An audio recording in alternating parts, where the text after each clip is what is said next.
Did you see my national anthem? It's the one that went viral, caught everyone off guard.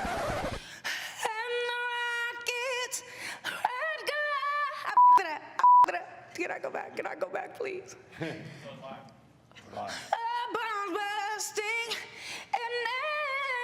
got too nervous. I had a day before to practice something that I've always been scared to do. It's like my biggest fear. So they stopped me in the middle and I was already nervous. So when I started at a higher, like, it wasn't oh say, it was oh say. And then I fucked it up. Could I go back? No, we live. But I didn't know we was live because they told you to stop the first time. He stopped me in the first place. I don't know if my dad wants me telling this story, but the great Rev Run, he still gets nervous when he goes on stages. I've seen him pacing back and forth. I've seen him get nervous. Thank you for telling me that. That means everything to me. Yes, I've watched my father get nervous. Does everybody for big get shows. nervous? Am I a loser? Can you walk us through what happened that day from your perspective? I'm gonna do you even better, sir. Okay. I'm gonna tell you a day before what happens to me so you can understand. All right, I would love to understand.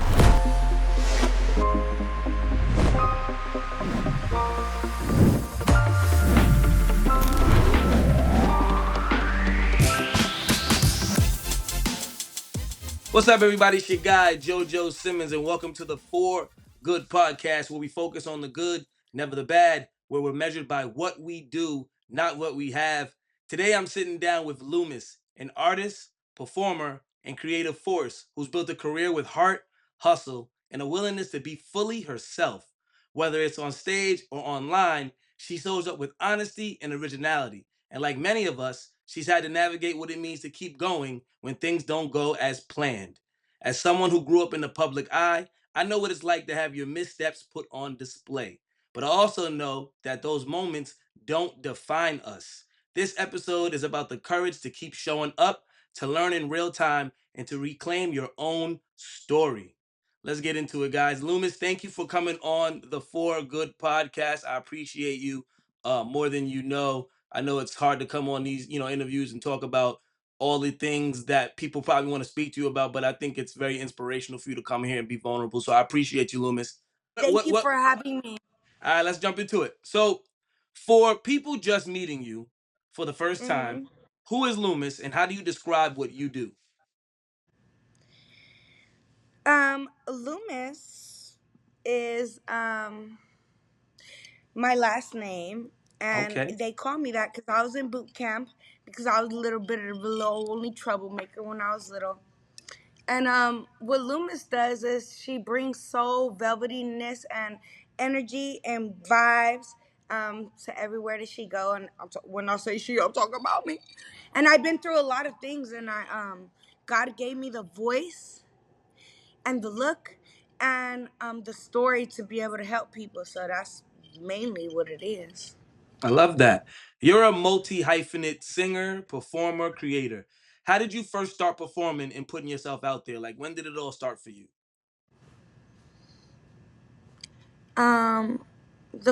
Well, when I was a little girl, me and my homegirls used to always have a girl group.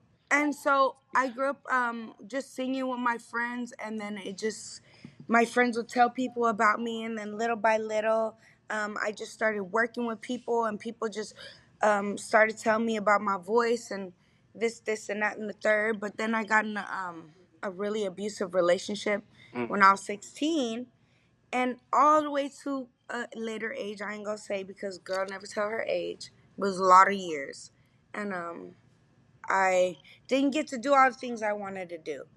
So when I left that really abusive relationship, I said, what I'm going to do? What I love to do?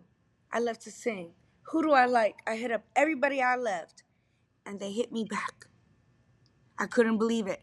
And I showed it to the studio, and then I sang, and God just blessed me with so many great things to do. So, I mean, it's a lot to say, but that's Lumis. I love that. I love that you took your pain and everything and said, you're not going to sulk in it, but you're going to find what you love to do and find that happiness in what you love to do. So I think that's special. And I think that's needed in today's world of instead of sulking in what you're going through, finding something to keep you through it, So I love that. Yes, and creating is my most favorite thing. You said creating is your most favorite thing? Mm-hmm. I love that. I love to create outfits. I love to create all different stuff.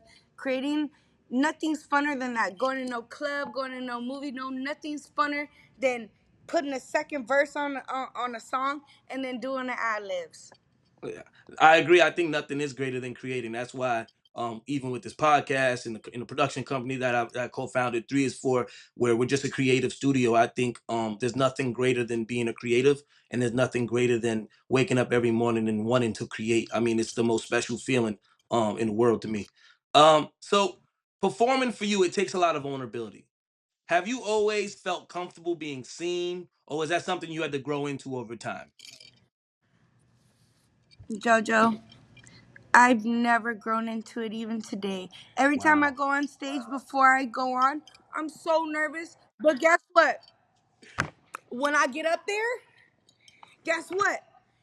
I It just just hurry up and I goes. go. No matter how scared I am, even if I want to leave. I remember the first time I had to perform to 40,000 people. I was in my head making up reasons why I was sick and I had to go. And I wanted to leave so bad. But guess what? I didn't leave. And I just kept going. And Yeah. then when I got off, everybody loved me. And the feeling that I felt was so much better than the feeling that I felt before. That Going on, after yeah. that, I always knew it. So every time I feel scared, I remember all you got to do is two Do it. minutes, or sometimes Hmm. all you got to do is 30 minutes. Get up there. And that's all you got to do. Yeah, But but I it's all still about be doing overcoming it. your fears. Like you basically just told the story of you'll never know what's on the other side if you don't start going, right? You'll never know what's on the other side if you don't do it.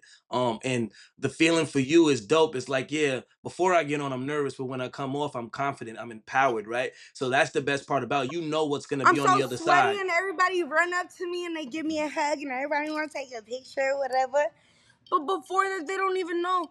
I didn't even want to go. I was so scared. And then sometimes I always be making my outfits and they be a little crazy or whatever. And I don't know if people be ready for it or whatever. So then I'll be nervous or whatever. But I just do it because I love it. And I just think in my head, well, if I love it, there's going to be some other fabulous girl who loves it. That love And it. she's going to see Exactly. me. She's going to see me. She's going to say how fabulous. And then she's going to want to be fabulous too because I was fabulous and she's fabulous, but she was scared how I was scared. And then that's what I be thinking. I love it. I mean, I love that you face your fears and you know what it is. Like, I don't know if my dad wants me telling this story, but the great Rev Run, he still gets nervous when he goes on stages. I've seen him pacing back and forth. I've seen him get Thank you for nervous. telling me that. That means Yes, everything to me yes. I've because watched my I think, father get does nervous for everybody big get nervous? shows. Am I a loser? But I No, love it no. so I've much. been nervous. My brother Dig has been nervous. All great performers and creatives are nervous because we just want it to come out perfect, and we want to, we just want to make sure it all comes out the way we envisioned, and it always does. Mhm. So that's the greatest part about it. And Speaking sometimes about, it doesn't. Did you see my national anthem? we're about to get into that moment. Speaking about uh that moment and not being fearful of just going and doing it. I want to talk about that moment. So, the one that went viral and caught Talk to everyone me off nice. guard. I got you. It's the one that went viral, caught everyone off guard. Can you walk us through what happened that day from your perspective? I'm gonna do you even better, sir. Okay. I'm gonna tell you a day before what happened to me so you can understand my All right. I would vagina. love to understand. Okay. So what happened was, so I never wanted to ever sing the national anthem, right? Because like whoever wants to stand in front of people that are serious when you're trying to sing, not me. And who wants to sing other people's song that's boring? Not me. Um, it's boring. It's like but I love America. I'm the daughter of a veteran, so I was like I gotta do it. But it's just a weird performance. So to be honest, I never wanted to do it because I was scared. Mm. So they called me 2 days before. Who was the daughter that I had to replace? What was her name? Jesse Jackson's daughter. I had to replace her. So they called me the next morning. She can't make it. You got to do it. Scared. You should have saw me. I was like, no, no, I don't. And they were like, yeah, you do. And I was like, but no, I don't. I had a day before to practice something that I've always been scared to do. It's like my biggest fear when it comes to singing. And So I practiced the day before. I showed up for the event, whatever. I walk in, my outfit is giving ball main, is giving cute, is giving yes. You know what I'm saying? And so I was like, period. So I walked in. They essentially, the guides walked me through what I was supposed to do. I get up there, I start singing. I'm giving all that needs to be gave, okay? Oh, say, can you? And I'm at the lower notes. I'm doing what I'm supposed to do. They talking about some, stop. So I was like, what I do? There's a video on my Instagram. Anybody want to see it? Originally, what happened, because I finally posted it. Um, So they stopped me in the middle, and I was already nervous. So when I started at a higher, like, it wasn't, oh, say, it was, oh, say, can you? I was higher. So when Right. I got to, and the Rockets, red glare, when I got there, it wasn't that no more. I had to go all the way, and it was higher, and I Right. wasn't ready. And then I picked it up. Could I go back? No, we live. But I didn't know we was live because Because they he stopped told me. you to stop the first He time. stopped me in the first place. What's so proudly we hailed at the twilight's last gleaming, whose breath, what? Oh. So then I picked it up. So you thinking like, oh, this is a comfortable situation. I can, if they stop me now, then I can clearly stop here because maybe we're not live. But but it Exactamente, was a bunch of güey. front of people though, right? Yes. The funniest part is when I walked off. You should see my face. It's really hilarious. And then I walked up stomping because I knew I had it up. And then I ran outside and I started crying really hard because, Mm, that morning, my mom and my grandma have just most recently passed away. I'm And sorry. I was really scared to do the national anthem that morning. So I looked to them and I said, because I love butterflies and I always told them if they're gonna be butterflies. And so that morning, butterflies started twirling around me. And I was like, oh my gosh, y'all showing up for me or whatever. So when I messed it up, I looked at them like, y'all always playing with me, bro. I was like, mm-mm. But then it was greater. And you know what? How great it is, how great God is. If I would have did it perfect, nobody would ever knew. But you know how great he is? He showed my personality because I always trying to be perfect. I always trying to, but I'm not perfect. I'm just a little dork girl from out of Pacoima. It was a really vulnerable moment. It was great because I got to reach a lot of people who maybe felt so many great people reached out to me. And yeah, I Yes. had a couple negative comments and then I dealt with them. But I'm just playing. Everybody I told love. me don't. Listen, let me tell you something. I love your energy. I just want you to know that what I sense from you is I don't sense somebody that was shattered by this. I sense somebody that still shows up every day.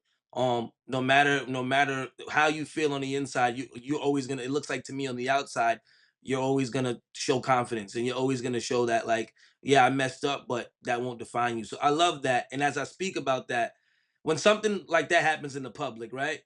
People Mhm. think that you could be defined by it. How did Mhm. you reclaim your narrative? And obviously, I'm starting to see you reclaim your narrative. Just bad. I'm not gonna say the The thing word is, I bad never B had to energy. I reclaim see, anything.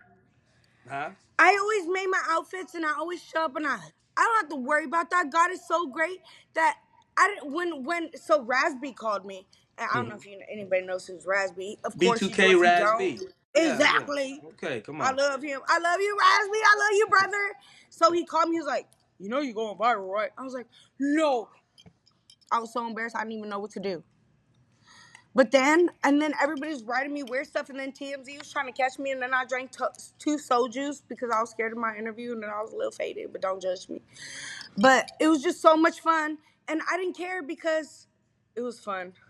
It really hurt though because I've been out here in these streets and I've been making my outfits and I really been putting on for Pacoima and I really been that girl, and then for me to go viral for something so embarrassing really kind of hurt my feelings because it just sucks. Beyonce, she could have a whole perfect show. Ain't nobody gonna show that. She falls, her hair gets caught in the wind. That's viral. It's not nice that we all look at each other like that. And and only mean or bad things go viral. Because when I was a little girl, I used to watch the news and ask my grandma, like, why isn't there a nice news? Like, we could watch all nice stuff happen to people. People love to see um mistakes because nobody's perfect, and I think it helps humanize people and make you more relatable when they're like, oh, I probably would have did that too, but it feels better to kind of make fun of that person or shun that person because some people just feel better doing that, knowing that they don't know what they would have done in your situation. But what I do love about you is I can tell that it hurts you, but you're not gonna let it define you. And you're gonna keep on pushing. And this was an opportunity for the world to learn Loomis. Although through a mistake, you can turn that mistake into more fans. You know, like I'm sure you have done. You have a great voice and a great energy. So I don't So think many that people was one. like, I came for the national anthem. I stayed for you. And listen, I could love I that tell you something that's so cool that nobody realizes it? But like, I don't know. I'm really grateful because it showed me that there's way more good people in the world than there is bad people. I got way for more sure. good comments than bad. And people always think everybody's so bad, but there's so much good people and so much love in the world. And then we just all Because have to, nobody we're wants to all here. see anybody hurt. Nobody wants to see anybody down. I mean, yes, there are some We're bad all people out there, but hurting. we're all hurting, and we can all use a little bit of love. We could all use a little bit of support. We could all use a little bit of encouragement. You know what I mean? And a little, we Mm-hmm. can use a little bit of all of that. Let me ask you a question though. Have Mm-hmm. you had your redemption moment? Has there been a performance, a comment that you may have seen from some people, or a feeling that made you feel like you had that redemption moment, and that other mistake doesn't really drown out everything else? If anybody goes to my page and you hear my song Trouble, that's already a redemption. That's the story of my life. I And you can love see it. it right there in my Okay. little pink pants with my orange sweater or whatever. But on top of that, everyone kept saying, well, post it if you was doing it perfect before. Post it. No, no, no, you lying. They didn't. And I did post it the other day, and you could clearly hear that I was giving all that needs to be gave. And I was even surprised with myself because I hate that song. And I was nervous, and my little knees was shaking. They were shaking. And, but I was scared. Well, so I think it's safe to say, tell everybody to check out your song because that's your redemption song, your redemption moment. Please repeat the name of that song again so people know. It's called Trouble. It's on my page, but if you really want to hear a song, you can type in Waden, WAIN. Well, just put Waden with an 8. It's been a night. Don't judge Oh, me, okay? it's all good. Make sure y'all stream that. Did that experience with the national anthem, did it make you fall more in love with your craft to go harder, or did it make you want to step away for a little bit? What was the feeling after that happened? Both. Both. Mm, I still want to walk away mixed from it right emotions. now. I'm still super discouraged, even though I shouldn't be. And God is great. And He making me plant seeds, but I feel like I'm not planting seeds, and I feel really discouraged even now. Why do you feel discouraged even now? I mean, you seem pretty Well, confident. because You the can't pay internet attention to the internet. here, it's really hard because I'm not a content maker. I'm not a, hi guys, look what I'm wearing. Get ready with me.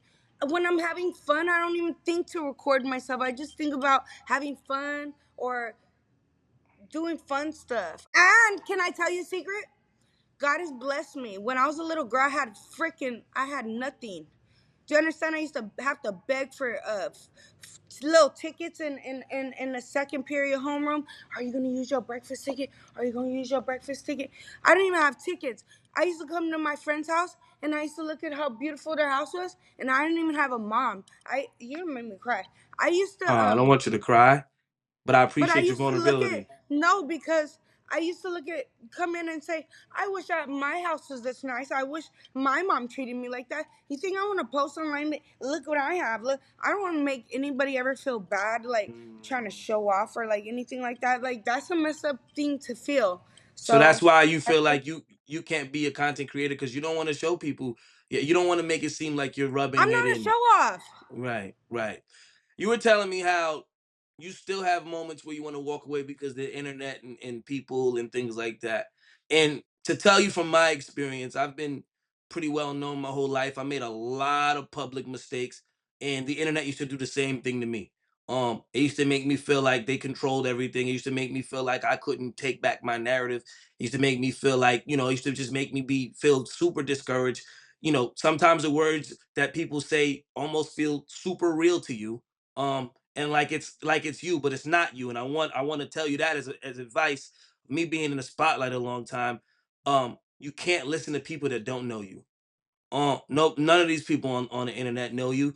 They're just saying stuff from wherever they're from, and they're being judgmental from wherever they're from. But I always say 9 times out of 10, if you walked in a room with those same people talking about you, you'd walk out the room and that person would probably love you. So you can't let the people that don't know you control you When somebody's mean to me, I always be nice to them, and then they 9 times out of 10 they always follow me back. That's why I say people are nicer than people know. all Sometimes the people are time. hurt, I hear it all and the then time. I I just write hear something like, "You don't have to be mean to me. I made a mistake, but I didn't mean to, and thank you for coming to my page or I whatever." hear it all the And time. then they'll I be like, listen all the time. I hear, oh man, "Kill like my kindness, you're baby." such a you're such you're so much more different than I thought you'd be in person. But it's like people got to stop prejudging people off of what they Mhm. see and off of what other people tell them. You gotta experience me for yourself. I always tell people. You know what I mean? Mhm. And So I'm an experienced baby. speaking about my upbringing and my past mistakes, your past mistakes, I've always felt like because of that, I've always had to prove myself again and again and again after messing up. Have you ever felt the pressure to overcompensate after a mistake? Yes, after I messed up the national anthem, they're like, "Yeah, come down now and sing it at the White House." Wow. And why do you think Even they asked you that? scarier. Why do you think That they was why do you even think they asked you that after the mistake? Do you think they were trying to give you a redemption moment? Yeah, they did. They were trying, but I was scared. But I You were did it. still scared, but you did it? I was even scareder because now I had already stood up, and But then now I gotta do it again. it's But then I okay. did. That was another chance and you killed it. And guess what? And that day there was telling us stuff about all the bad, horrible stuff's going on in Ethiopia. So then I got to try to talk and speak with the people. So it was even stronger and better than what I went through. And I always asked God if He could use me or if I could ever help He is people. using And you. Do you understand God is using you right now? You just told me that you messed up the national anthem and the White House told you, "Hey, come redeem yourself and come do it here." You can't tell me God isn't using you. You let me tell you something. God is not always going to give you things the way you envision it, but he's going to give you things the way he's supposed to give it to you. So Loomis maybe people didn't know who you were. You made that mistake, more people learned who you are. And then the White House was on your line. It's nothing but an inspirational story. It's nothing but a blessing. It's nothing but somebody, although scared, and I speak about this all the time, showing up and just doing it. but I make it happen, Captain. You gotta listen, you make it I hit happen with my the little names. backwood and I make it happen. There you go. Shout out to Backwoods, by the way. A 3 is 4 client. Shameless plug. So I want to Love add, you. we're wrapping up. I gotta get you blessed by them. Those are the peoples over there. That's the family right there, the Backwood family. So anything I can do to link you with them, I'll try to do Please that. But I got a few more questions. Um, talk to me. I want to talk about at this point in your life and in your career, what do you want people to know about you beyond the moment, beyond the clip, beyond the headlines? Like, what do you want them to know about Loomis? Erase that mistake, but still I give you want the them to know notoriety. that I literally gave birth with a black eye, and I was in a horrible relationship since I was 16. I put myself in a group home. I never had no mom. All the moms from the hood raised me. I'm a lover. I love everybody. Anything he ever did for me, all my stories, is so that I have a really cool concept to talk about when I make a song, and for I can help people and anything different about their life and thinking, oh, this, that, and the third. You ain't it. You're it. That's all I gotta say is you're it. Question. So I love your energy. I love that like you're very vulnerable. You cried, you laughed, you smiled, you did it all this interview. And I look horrible. You don't look horrible. Are you big on mental health? What do you do for your mental health I if am you could big help on somebody out there? If you could help somebody out um there, what do you do for your mental health and what have you done lately for your mental health? I am affirmations are the best thing you can do.